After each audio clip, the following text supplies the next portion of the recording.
Esta história começou há 3 anos, quando comecei a trabalhar em um pequeno hotel não muito longe de onde morava. Era um lugar pitoresco e consegui o emprego porque meus pais conheciam bem os proprietários. Minha principal tarefa era gerenciar a recepção, ajudando os hóspedes com seus check-ins e check-outs. Havia outras tarefas menores também, mas esse era meu papel principal. Inicialmente, trabalhei nos turnos da noite, que geralmente eram muito tranquilos, especialmente tarde da noite. Eu não era fã de trabalhar até tão tarde, mas apreciava a calma e a simplicidade desses turnos. Poucos hóspedes chegavam ou precisavam de assistência durante essas horas. Uma noite, por volta da 1 da manhã, o silêncio foi quebrado pelo som da porta da frente do hotel se abrindo e fechando. De trás do balcão, olhei para ver quem havia entrado. Um homem entrou e se dirigiu diretamente ao balcão da recepção.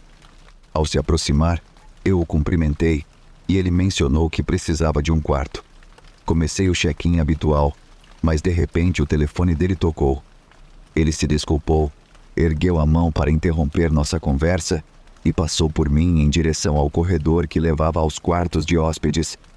Eu podia ouvir sua voz abafada enquanto ele continuava pelo corredor, mas então ela desapareceu. Esperei no balcão para que ele voltasse, mas o tempo passou e ele não reapareceu. Não houve mais sons dele falando ou se movimentando. Preocupado, virei para verificar os monitores de segurança atrás do balcão, que exibiam imagens das câmeras cobrindo todos os corredores do hotel. Passei por elas, mas não consegui avistar o homem em nenhum lugar. Então notei algo estranho. Uma das câmeras que cobria um corredor no andar inferior estava completamente escura. Sentindo-me inquieto, decidi investigar.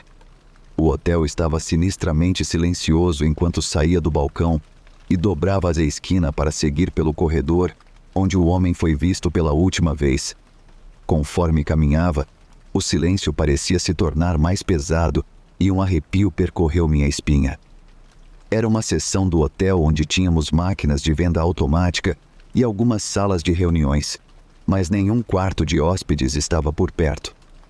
Essa área levava às escadas, uma saída e corredores que se ramificavam para a esquerda em direção aos quartos de hóspedes.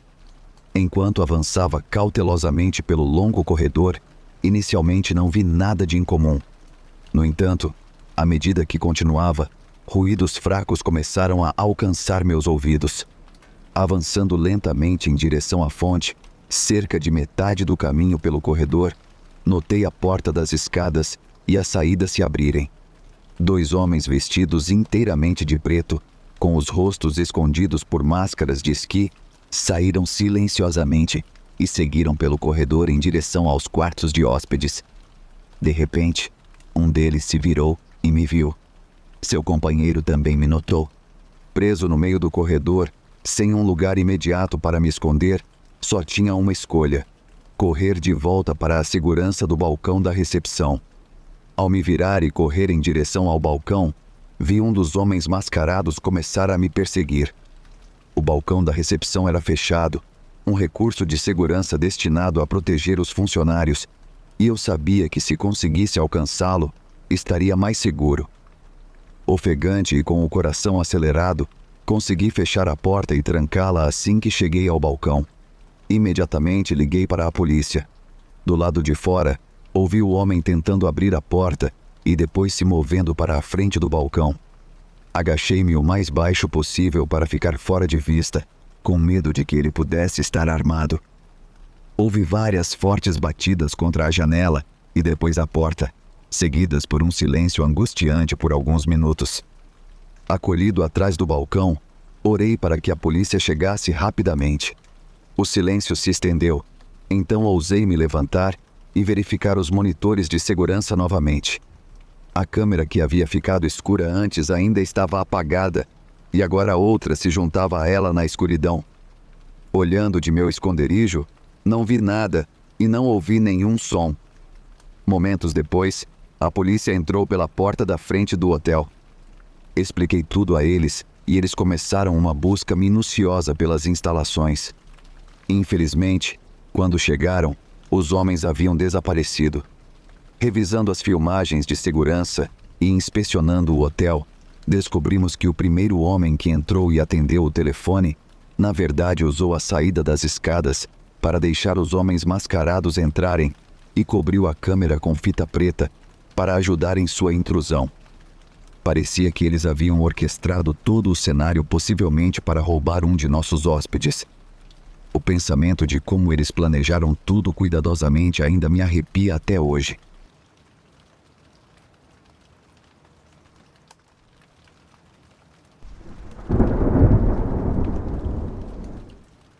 Eu tinha 13 anos quando essa coisa assustadora aconteceu comigo. Agora tenho 21 anos. Esta história é sobre minha irmã gêmea e nossa prima mais nova. Vou chamá-las de Emma para minha irmã e Lucy para minha prima. Aqui está o que aconteceu. Não lembro exatamente porquê, mas estávamos hospedados em um hotel com meu pai e sua namorada. Emma, Lucy e eu estávamos ficando entediadas em nosso quarto. Então decidimos sair para dar um passeio e jogar Pokémon Go. Enquanto estávamos jogando, percebi que estava escurecendo lá fora. Eu disse para Emma e Lucy que deveríamos parar de brincar e voltar para o hotel. Foi assim que vi um homem parado no estacionamento de uma loja próxima, apenas nos encarando.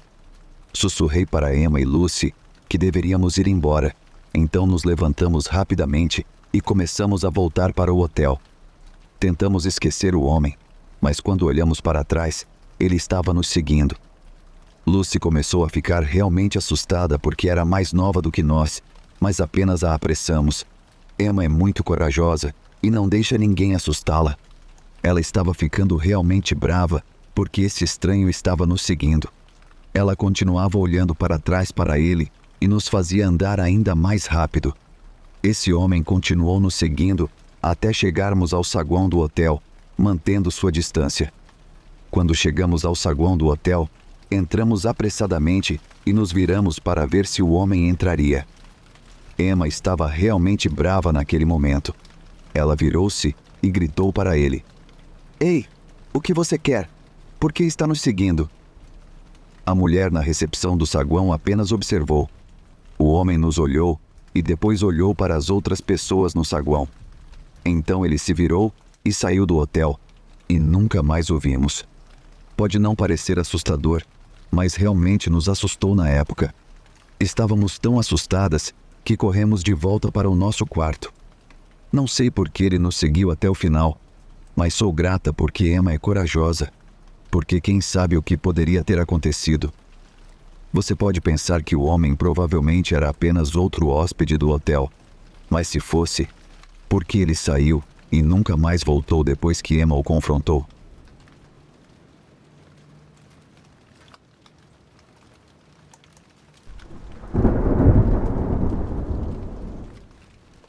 Aqui está uma história de um incidente assustador que aconteceu no início dos anos 90. Naquela época, eu tinha acabado de sair do ensino médio e estava trabalhando no meu primeiro emprego em tempo integral. Eu não tinha interesse em ir para a faculdade, então minha única opção era entrar no mercado de trabalho e me tornar um adulto de verdade. Meu trabalho era como auditor noturno. Se você não sabe o que um auditor noturno faz, o trabalho basicamente exige que você faça de tudo, desde fazer o check-in dos hóspedes até configurar chamadas de despertar e equilibrar as contas da noite. Apesar de ter apenas 19 anos e ser preguiçoso, como qualquer garoto da minha idade, eu adorava meu trabalho. Bem, eu adorava a maior parte do tempo, mas quando aconteciam coisas loucas como a que vou contar agora, provavelmente era o pior trabalho do mundo. Possivelmente a coisa mais assustadora que já experimentei ocorreu em uma noite tranquila de segunda-feira. Agora, antes de você ouvir a história, devo contar mais sobre o hotel em que eu trabalhava. Isso ajudará a contar a história mais tarde, então não se preocupe. O lugar era organizado de maneira semelhante àqueles hotéis decadentes que você vê em filmes. Tinha a típica cobertura para carros em frente à recepção, que levava a um grande estacionamento com vagas em frente aos quartos. Apesar de haver 3 andares, me disseram para nunca fazer o check-in de ninguém em nenhum dos quartos do 3º andar, por causa de ocorrências estranhas no passado, mas essa é uma história para outro momento. Embora eu possa fazer o lugar parecer enorme, na verdade eu podia ver todos os quartos da recepção. Meus únicos pontos cegos ficavam logo ao redor das janelas, e eu podia verificar esses pontos durante minhas rondas. Já que estou no assunto de rondas, vou colocar o verdadeiro começo da minha história aqui.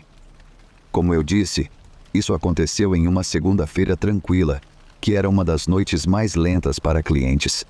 Durante a temporada turística, fazíamos um bom negócio durante toda a semana e nos fins de semana, mas estávamos no meio do inverno e o hotel nunca tinha ficado exatamente no meio das rotas turísticas.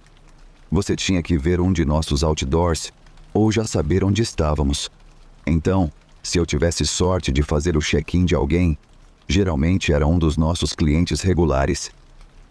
Na noite em que isso aconteceu, eu tinha acabado de terminar uma de minhas rondas, verificando se havia gelo nas máquinas, coisas assim. Eu tinha acabado de voltar para a recepção e me sentado no escritório localizado atrás dela.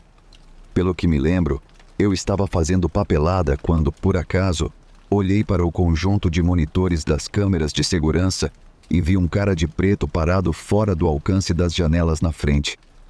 Sendo naturalmente curioso, continuei observando enquanto ele ficava lá, olhando ao redor para ver se havia alguém na área. Acho que, quando ele ficou satisfeito de que ninguém estava olhando, ele tirou um capuz de esqui preto do bolso e colocou-o sobre a cabeça e o rosto. Naquele momento, eu não vi uma arma, mas com certeza não ia dar tempo para ele puxar uma. Como eu já tinha uma boa ideia do que ele planejava, corri o mais rápido que pude para trancar a porta da frente, para que ele não pudesse fazê-lo. Eu podia vê-lo através das janelas enquanto nós dois corríamos para as portas, mas eu cheguei lá primeiro e girei a chave exatamente quando sua mão tocou na maçaneta. O capuz que ele estava usando tinha um buraco para a boca e um sorriso de desdém lentamente cresceu nele.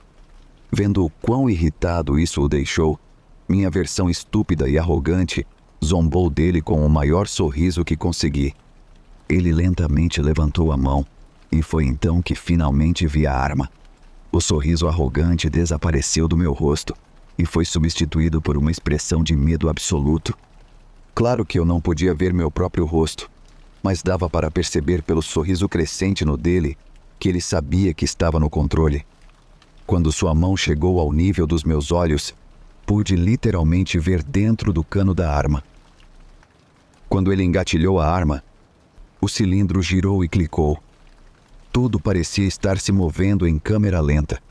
Então, como se estivesse colocando um ponto de exclamação no final de uma frase, ele colocou o cano contra o vidro. Quando ele colocou o dedo no gatilho, eu honestamente vi minha vida passar diante dos meus olhos. Não tinha sido uma vida longa e estava prestes a terminar. Foi nesse momento que me molhei. Não vou mentir, aconteceu. Por um segundo, considerei tentar fugir, mas quando tentei me mover, estava congelado. Então, em um ato de aceitação, fechei os olhos e esperei pelo tiro, mas ele nunca veio. Não faço ideia de quanto tempo fiquei ali, mas quando finalmente criei coragem para abrir os olhos, ele havia desaparecido. Senti minhas pernas prestes a ceder e uma sensação de náusea tomou conta do meu estômago. Havia uma fileira de cadeiras ao meu lado e consegui me sentar antes de desabar. Enquanto eu estava sentado ali, curvado, com a cabeça entre os joelhos, lutando contra a vontade de vomitar, tentei entender por que eu não estava morto. Ele teve pena de mim? Não teve coragem? Realmente eu não me importava. Eu estava apenas feliz por estar vivo. E se um dia encontrar aquele cara de novo, em circunstâncias diferentes, vou agradecê-lo por não ter puxado o gatilho. A ideia de chamar a polícia passou pela minha cabeça, mas decidi não fazer isso. Eles provavelmente não conseguiriam pegar o cara e eu não podia identificá-lo. O que eu ia fazer era trocar de roupa e largar esse emprego horrível nesse hotel fedorento e ir para a faculdade, afinal. Eu terminei a noite e pedi demissão na manhã seguinte. Contei ao meu chefe sobre a tentativa de assalto e o cara com o capuz apenas por cortesia, caso ele decidisse voltar, e foi isso. Na primavera daquele ano, me matriculei em uma faculdade comunitária local. Depois de 2 anos lá, me transferi para uma grande universidade na Califórnia, onde eventualmente ganhei um MBA e comecei a trabalhar em várias empresas pelo sul da Califórnia e Nevada. Finalmente, estou trabalhando por conta própria como consultor e emprego várias pessoas. Apesar do medo avassalador que senti naquela noite, o incidente acabou se tornando o alerta que eu precisava para colocar minha vida na direção certa. Eu tinha passado tanto tempo na escola que não tinha pressa de voltar a estudar. Além disso, tinha testemunhado o sucesso de alguns amigos meus que não foram para a faculdade e me convenci de que isso não tinha nada a me oferecer. No entanto, naquela noite, aprendi uma lição que gostaria de passar para os jovens que acabaram de sair da escola. Se você realmente acredita que a faculdade não é para você, não vá, mas você deve a si mesmo ter certeza disso. Porque se sua vida acabar sendo diferente do que você esperava, você pode acabar como um daqueles 2 homens, olhando um para o outro através daquelas portas de vidro, todos esses anos atrás.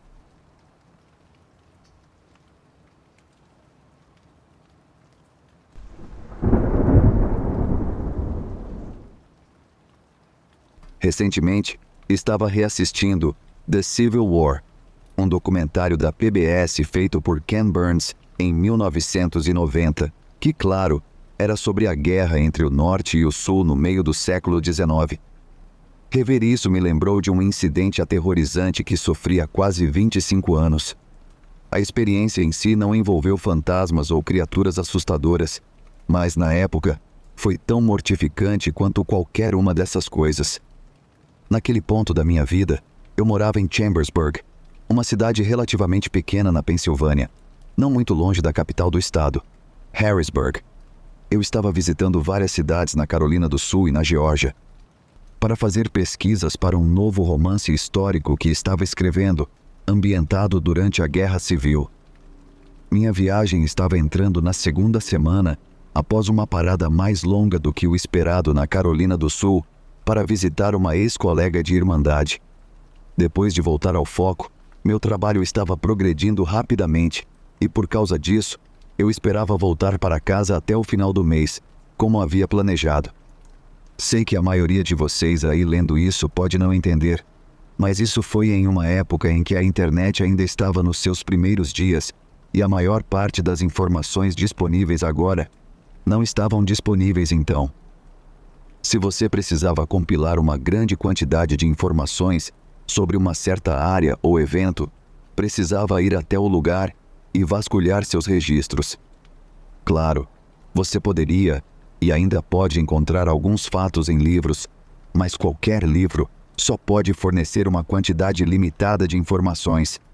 Portanto, uma escritora iniciante que não tinha dinheiro para pagar um pesquisador para fazer o trabalho por ela, tinha que fazê-lo por si mesma. Quando cheguei a Atlanta, estava cansada de estar no carro e ansiosa para encontrar um hotel e descansar antes de ter que fazer a longa viagem de volta para casa. Meus planos em Atlanta exigiam apenas meio-dia de trabalho, e os 2 dias extras foram reservados para dormir e fazer turismo. Finalmente cheguei lá, e não foi sem tempo, já que eu estava cochilando na última hora de viagem. Como não era uma mulher rica, precisei encontrar um lugar econômico, por assim dizer. Depois de dirigir um pouco, encontrei um lugar mediano e estacionei. O homem no balcão era gentil, mas exalava um cheiro forte e estava mais do que ansioso para me ajudar. Enquanto eu estava no balcão, um casal entrou, discutindo em voz alta. Como qualquer outra pessoa, olhei para o casal, curiosa sobre eles e sobre o que estavam discutindo. Mas o homem logo me notou e perguntou o que diabos eu estava olhando. Tudo o que consegui foi dar de ombros, já que fiquei um pouco surpresa com a reação dele. Cuide da sua vida ou vou te dar um soco no olho. Essa ameaça me deixou ainda mais confusa e eu temi que ele se aproximasse de mim. Mas ele se virou e saiu do saguão com a mulher, retomando a discussão exatamente de onde tinha parado. Olhei para o homem do balcão para ver sua reação, mas sua expressão mostrava que ele estava bem acostumado com esse tipo de clientela. Fiquei tão perplexa com toda a cena que peguei minha chave e fui até meu quarto. Quando cheguei ao meu quarto, fui agradavelmente surpreendida, com sarcasmo, ao ver que o casal estava apenas 2 portas adiante. A porta do quarto deles estava escancarada e o homem entrava e saía, andando de um lado para o outro com uma lata de cerveja na mão. Para meu alívio, nenhum deles me notou. Devem ter estado mais focados nas palavras um do outro enquanto continuavam a discutir sobre Deus sabe o quê.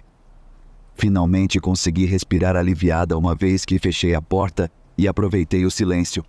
Mas isso não duraria muito. Com o ar-condicionado do quarto rugindo, consegui adormecer facilmente. Mas naquela noite fui acordada por um grande estrondo semelhante ao disparo de um canhão. Arrastei meu corpo sonolento para fora da cama e espreitei pela esquina das cortinas. Mais uma vez, todo o barulho vinha daquele casal. Caixas estavam sendo jogadas do quarto deles para o estacionamento, e o homem, a essa altura, estava cambaleando e gritando com uma voz alta e arrastada. Estrondos altos sacudiam as paredes do prédio, apesar de haver um quarto vazio entre nós, e a voz da mulher, embora um tanto abafada, ainda era facilmente audível. Não sendo uma pessoa que gostava de confrontos, especialmente depois do que havia acontecido mais cedo, tentei ignorá-los e abafar o barulho com a televisão, mas após 30 minutos, liguei para a recepção. Minha esperança era que ele pudesse convencê-los a fazer menos barulho, já que parecia conhecê-los. Pedi para ele não mencionar quem havia feito a reclamação, e ele prometeu que não faria. Mas uma vez que pensei nisso, seria bastante óbvio que fui eu. Voltando a assistir televisão, esperei para ver se minha ligação faria alguma diferença. A princípio, parecia ter funcionado. O caos havia cessado, e eu não conseguia mais ouvir nada. Aliviada, soltei um suspiro e me recostei na cabeceira para relaxar. Foi então que veio a batida na porta. A princípio, parecia uma má ideia atender, mas depois de um segundo, considerei a possibilidade de que eles quisessem se desculpar por me incomodar, e foi por isso que, no final das contas, abri a porta. Naturalmente, essa foi a pior ideia que eu poderia ter tido. Quando abri a porta, estava com meu sorriso encantador, mas o homem não estava lá para se desculpar, e o sorriso rapidamente desapareceu do meu rosto. "Olha aqui, sua Yankee Snob. Se fizer mais uma reclamação, vou chutar seu traseiro de volta para o outro lado da linha Mason-Dixon." Quando ele disse isso, grandes gotas de cuspe voaram por toda a parte, e suas palavras não foram nada gentis como as que escrevi aqui. Suas palavras faziam parecer que os últimos 130 anos não haviam ocorrido.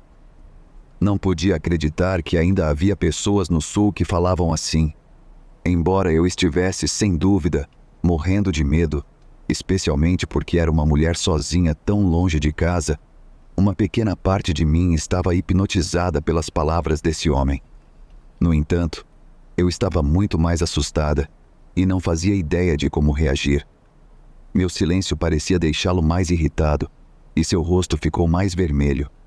Foi então que eu disse a única coisa que pensei que poderia fazê-lo ir embora. "Olha, senhor, se você não me deixar em paz agora mesmo, vou chamar a polícia." Por um momento, pensei que isso tivesse funcionado, mas só pareceu piorar a situação. Ele avançou para dentro da minha porta e lutamos por um segundo até que consegui fechar e trancar a porta. A polícia chegou relativamente rápido e registrou minha declaração, incluindo as palavras dele mais cedo. Considerando que ele estava muito bêbado, decidiram prendê-lo por intoxicação pública e o levaram sob custódia. Durante todo esse tempo, a namorada dele ficou estranhamente quieta e não fez nada, mas assim que os policiais saíram, vi o motivo. "Sua vagabunda Yankee suja, vou chamar meus irmãos aqui e eles vão se revezar para te pegar." Ela deixou a porta do quarto aberta para que eu pudesse ouvi-la fazer a ligação. Se ela estava falando sério ou não, eu certamente não ia correr o risco. Já tinha tido o suficiente desses 2 caipiras e suas ameaças, Então rapidamente arrumei as poucas coisas que tinha e entrei no carro. Dirigi por aí até encontrar um hotel bem melhor e fiz o check-in. Apesar de custar muito mais do que o lugar anterior, senti que minha segurança valia a pena. Graças ao encontro que tive com o casal de malucos, decidi terminar meu trabalho e fazer a viagem de volta sem paradas. Foi bastante difícil, mas graças a muitas xícaras de café, consegui chegar em casa 2 dias antes do previsto. E senhoras e senhores, essa foi a última vez que estive no Sul. Agora, antes que venham os comentários dizendo que nem todos os sulistas são assim, quero assegurar a todos que estou muito ciente disso. E de fato, muitos dos meus colegas são sulistas e são ótimas pessoas. Com o advento da internet e a interconectividade do mundo, não precisei fazer mais nenhuma viagem de pesquisa. Mas se algum evento específico exigir minha presença e acontecer em um desses grandes estados, provavelmente irei. Com isso dito, se em algum momento da minha vida eu for obrigada a visitar a fina cidade de Atlanta, homem louco e mulher sanguinária, espero que nunca nos encontremos novamente.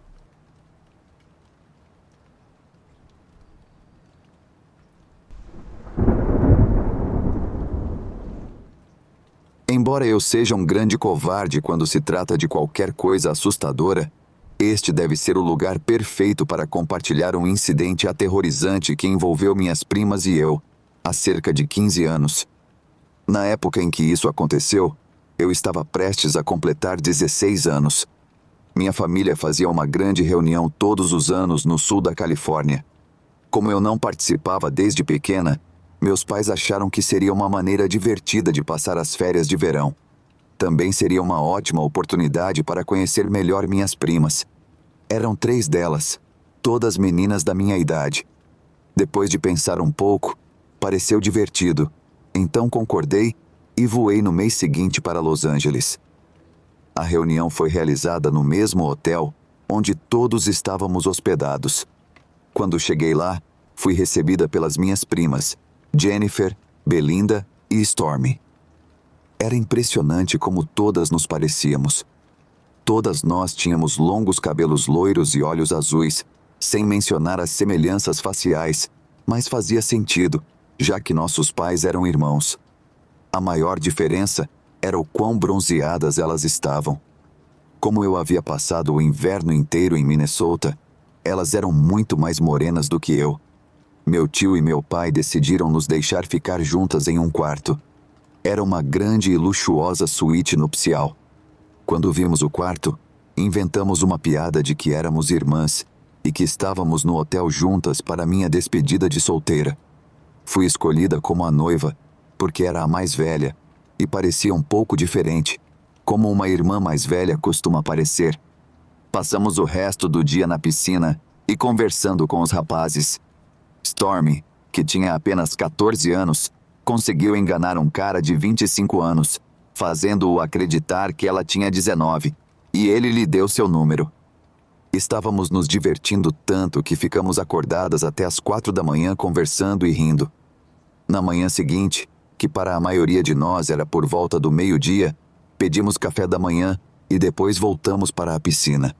Nosso dia acabou sendo ainda mais divertido do que o anterior.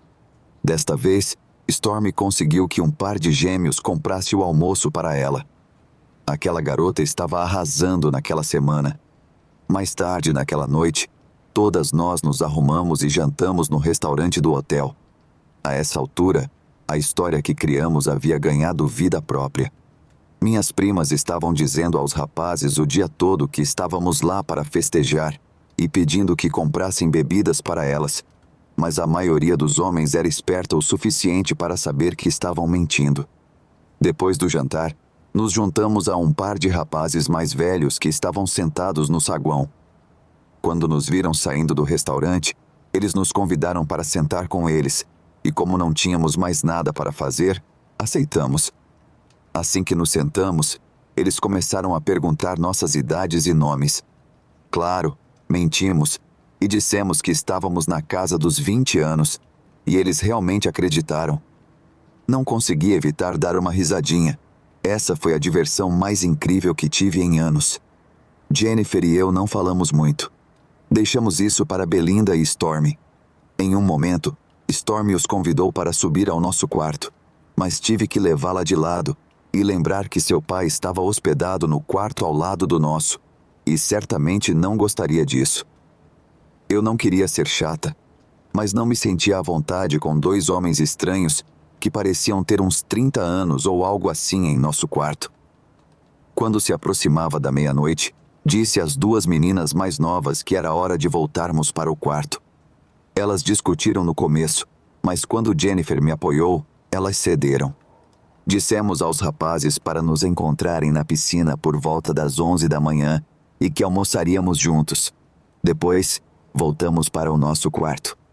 Ficamos acordadas conversando sobre os dois homens e o que estávamos planejando fazer quando os víssemos. Isso durou até cerca de 2 da manhã, quando decidimos ir para a cama. As luzes acabaram de ser apagadas no quarto quando todas ouvimos a maçaneta da porta começar a sacudir muito rápido, como se alguém estivesse tentando entrar. No começo, pensei que minha mente estava me pregando uma peça, mas quando começou novamente, fiquei realmente assustada. Perguntei às outras meninas se elas também estavam ouvindo, e elas disseram que sim. Sem pensar, Belinda saltou da cama e disse que veria quem era. Gritei para ela parar de abrir a porta, mas era tarde demais. Jennifer levantou-se e acendeu as luzes, e eu me juntei a ela no final do corredor. Quando Belinda abriu a porta, ela se virou para nós e disse que não havia ninguém lá. Depois se virou de volta para a porta e saiu para o corredor. Foi quando vimos uma pessoa de máscara preta pular e agarrá-la. Assim que a agarraram, ela começou a gritar e a lutar para se soltar. A essa altura, Stormy havia se juntado a Jennifer e a mim. As três também estávamos gritando e correndo em direção à porta para ajudar Belinda. Quando chegamos ao corredor, vimos que a pessoa estava tentando arrastá-la até o elevador. Mesmo lutando o máximo que podia, ela estava perdendo e se aproximando do elevador. Felizmente, meu tio saiu do quarto dele para ver o que estava acontecendo e viu Belinda sendo arrastada. Ele não hesitou em atacar a pessoa mascarada. Depois de acertá-los algumas vezes na cabeça, eles a soltaram e correram pelo corredor. Eles conseguiram chegar à escada e desapareceram. Corremos até ela para ver se estava bem. Ela estava obviamente assustada e chateada, mas não parecia estar ferida. Quando teve certeza de que ela estava bem, meu tio chamou a segurança do hotel e contou o que havia acontecido, e eles chamaram a polícia. Nós quatro apenas nos sentamos ali e nos abraçamos e choramos. Estávamos todas tão felizes que Belinda estava segura. Apesar das tentativas do hotel de pegar a pessoa trancando todas as portas, o agressor ainda conseguiu escapar. Quando a polícia chegou, tentamos o máximo que podíamos para descrever o agressor, mas como ele estava vestindo tudo preto e uma máscara, não tínhamos muito a dizer. Belinda tinha quase certeza de que era um homem, mas era só isso. Durante o resto da semana, todas nós falamos várias vezes com a polícia e repetimos o que havíamos feito nos últimos dias. Quando meu tio soube da nossa piada interna sobre estarmos na cidade para uma despedida de solteira e como estávamos mentindo sobre nossas idades para os rapazes, ele ficou muito bravo. A polícia disse a ele que provavelmente um daqueles rapazes era o que agarrou Belinda. A teoria deles era que eles estavam tentando sequestrar uma de nós para vender a um traficante internacional de pessoas. Como nos parecíamos tanto, não importava qual de nós abrisse a porta. Eles disseram que garotas que pareciam conosco eram super populares no resto do mundo e que traficantes pagariam uma fortuna por uma de nós. Todas ficamos tão assustadas que passamos o resto da semana em nosso quarto e nos recusamos a abrir a porta para qualquer pessoa sem uma chave. Assim que a polícia disse que eu poderia ir para casa, peguei o primeiro voo de volta para Minnesota. Ainda fiquei com medo de estranhos por um bom tempo e tive que fazer terapia para superar o pior. Pelo que minhas primas me disseram depois, elas também fizeram terapia e acharam difícil confiar em rapazes que acabavam de conhecer. Infelizmente, A polícia nunca conseguiu encontrar o agressor de Belinda e puni-lo pelo que fez. Já faz muito tempo desde que isso aconteceu, e quando fazemos viagens em família para a Disneylândia, me pego pensando se um dos homens ao meu redor poderia ser o que tentou sequestrar Belinda naquela noite. Então, sinto um arrepio na espinha e lembro que poderia ter sido eu.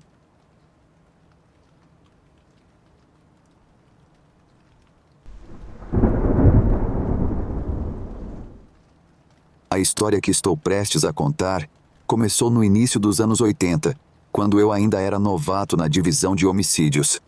Tenha em mente que, durante toda a narração, serei propositalmente vago e alterarei nomes e datas para evitar que aqueles que lerem possam descobrir as identidades e locais exatos das pessoas envolvidas no caso.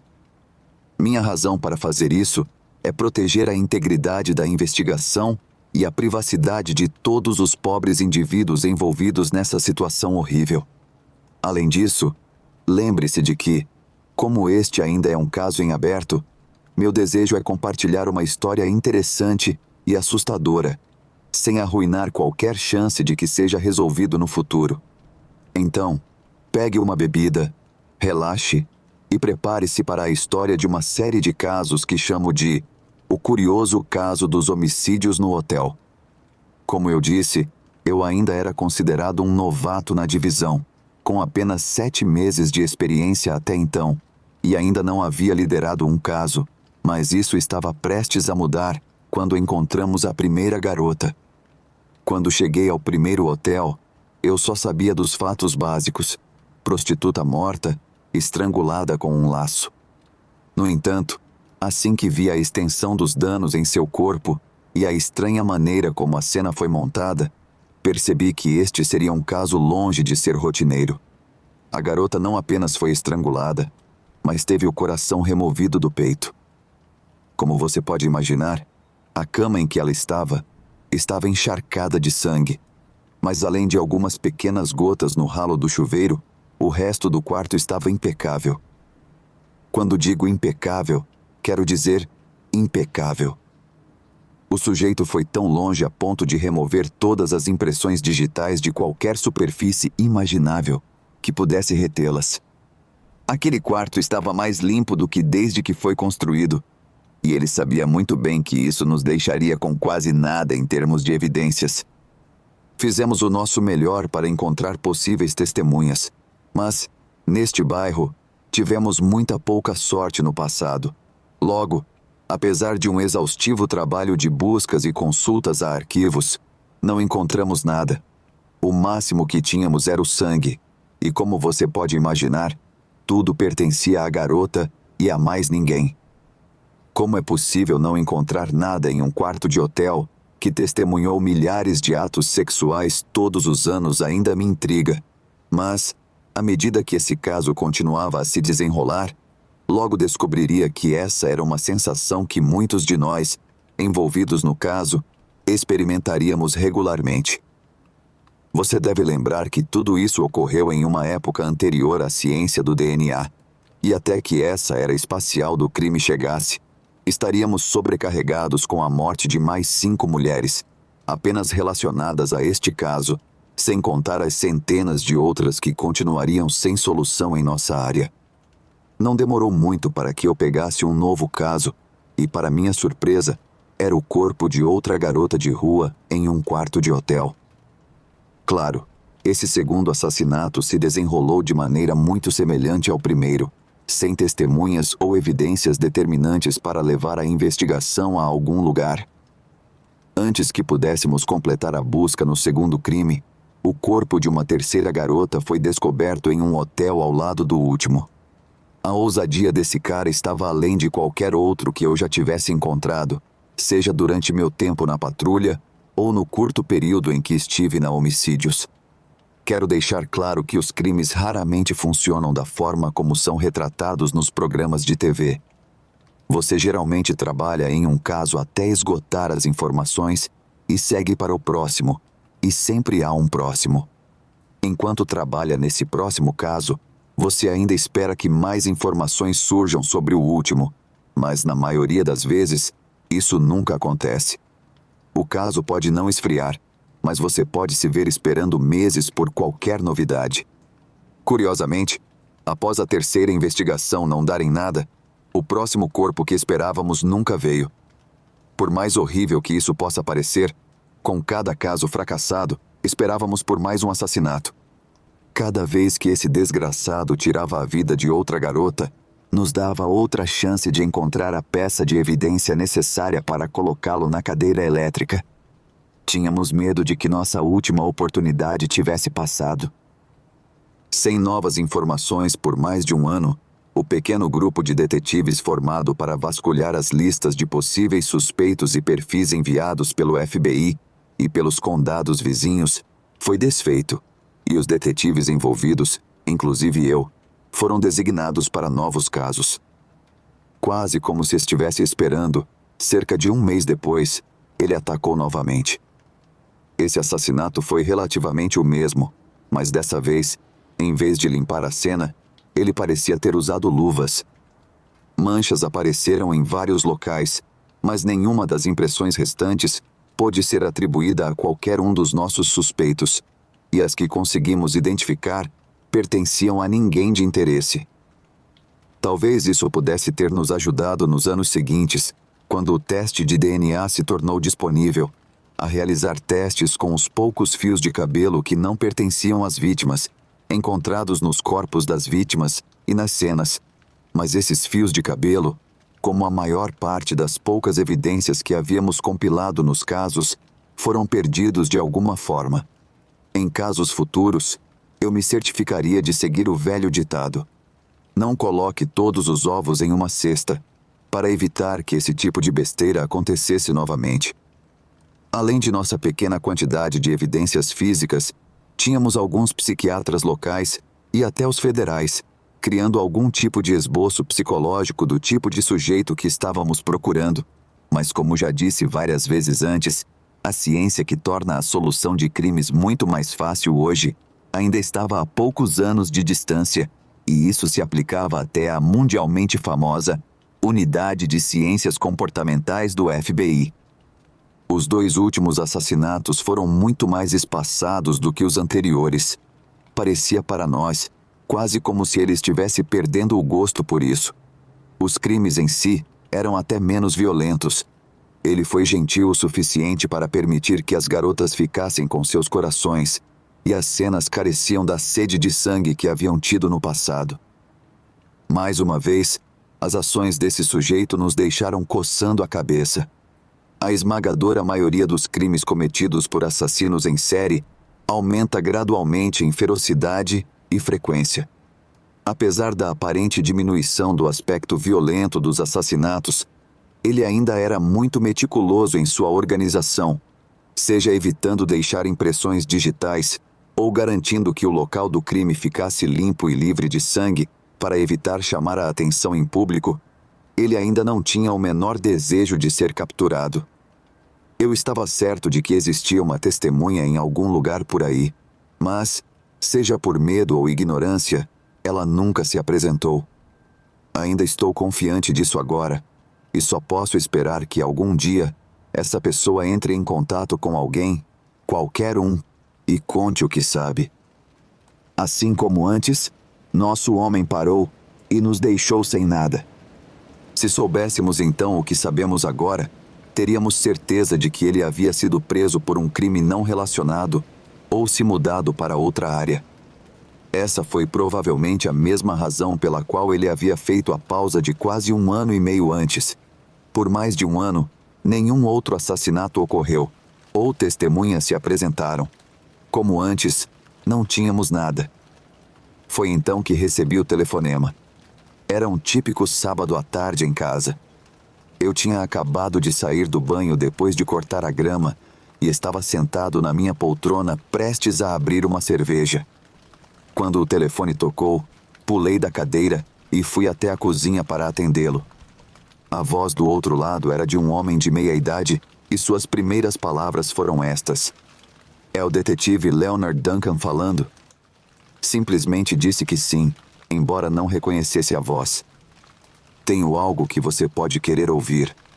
Mais uma vez, respondi simplesmente com um ok. Eu não fazia ideia do que ele queria dizer, então fiquei quieto, caso fosse importante. E meu Deus, era.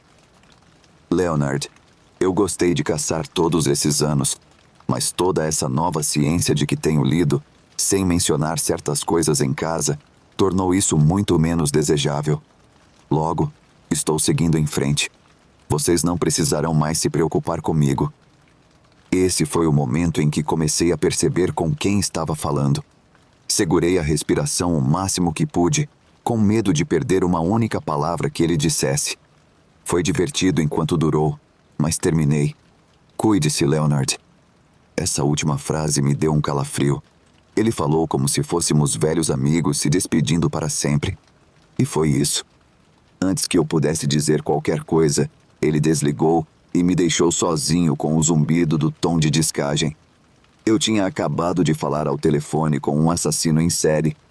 Eu liguei para a delegacia para ver se conseguiriam rastrear a ligação, mas, é claro, ele havia falado por tempo insuficiente para que conseguíssemos rastreá-la.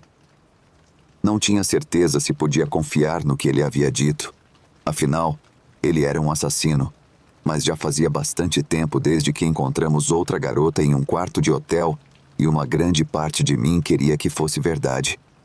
As vidas de 6 garotas foram tiradas por esse homem. E se não conseguíssemos encontrá-lo, uma promessa de não matar mais não seria suficiente. Eu havia feito involuntariamente um pacto com o diabo? Ainda não tenho certeza. E já se passaram mais de 30 anos. No final, independentemente de eu ter concordado ou não, ele tinha o controle da situação e sabia disso. 1 ou 2 vezes ao longo dos anos, tivemos algumas pistas fortes, mas todas acabaram não levando a lugar nenhum. Desde que me aposentei, ainda faço buscas regularmente por qualquer novo caso com um modus operandi semelhante ao do nosso sujeito. Neste ponto, ele provavelmente está morto ou em algum lar de idosos, mas, se serve de consolo, isso me ajuda a dormir melhor à noite. O resultado da perda da maior parte das nossas evidências físicas, há muito tempo, nos deixou com poucas outras opções.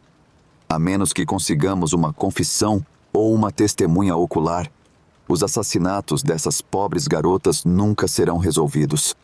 No entanto, até que eu me reúna com minha esposa no céu, farei o possível para pegar esse monstro e dar a essas garotas e suas famílias a justiça que elas esperaram tempo demais.